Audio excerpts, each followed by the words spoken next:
The August the 11th procession is to commemorate one of St. Spyridon's most famous miracles, which was when the Turks were besieging Corfu.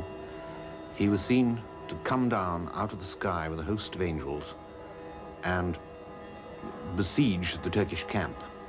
And just at that moment, a tempest blew up and completely wrecked their camp. And so the Corfiots then managed to counterattack and drive the Turks off. And this is one of St. Spyridon's most famous miracles.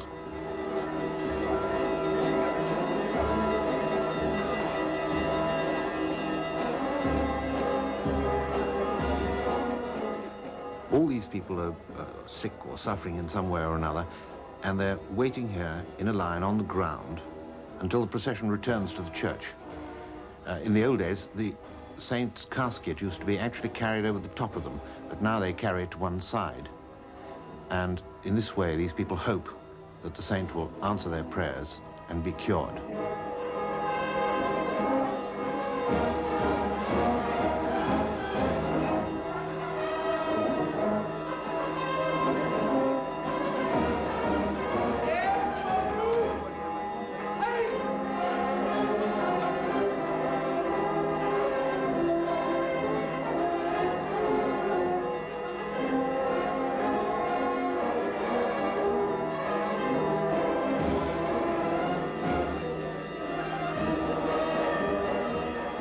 We always used to treat this as a sort of holiday, and we'd come in from the villas in the country where we lived, and I'd make myself sick on ice cream, and we'd have a marvelous day in the town with everybody else in Corfu.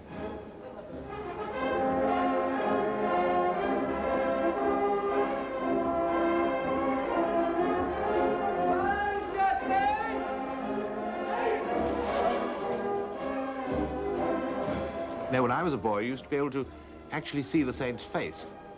But I think perhaps he's not weathering very well now, because I see they've covered it up with a veil. But I think perhaps he's not weathering very well now, because I see they've covered it up with a veil. The origination of the Corfu bands is very interesting. When the British occupied the island, and they had a garrison, of course, in the fort, and they had a band. And so, out of politesse, every time they had the saint's procession, the British used to allow the band to march in the procession and play tunes and so on. Then they got a new governor of Corfu, who was rather a stickler for protocol, and he informed dear old Queen Victoria that this was taking place, and he didn't think it was a very good thing because it wasn't the same religion as Great Britain. And so they forbade the band to play in the procession, whereupon the Corfiots got so indignant that they clubbed together and bought their own instruments and formed their own band.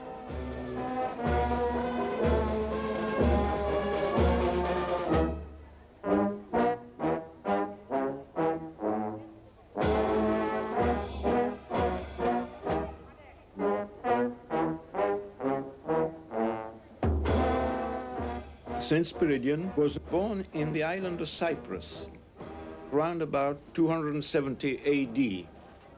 He died at the age of about 80. According to one tradition, a scent of attar of roses was smelt in the vicinity of his grave, and this attracted the attention of the inhabitants of Trimithous, who dug up his body and found that it was still in perfect state of preservation. For this reason, he was considered to be a saint until Cyprus was taken by the Saracens. After the fall of Constantinople, the body was taken through the Turkish lines, hidden in a sack of straw. After 3 years wandering, St. Spyridon was brought to Corfu in 1456.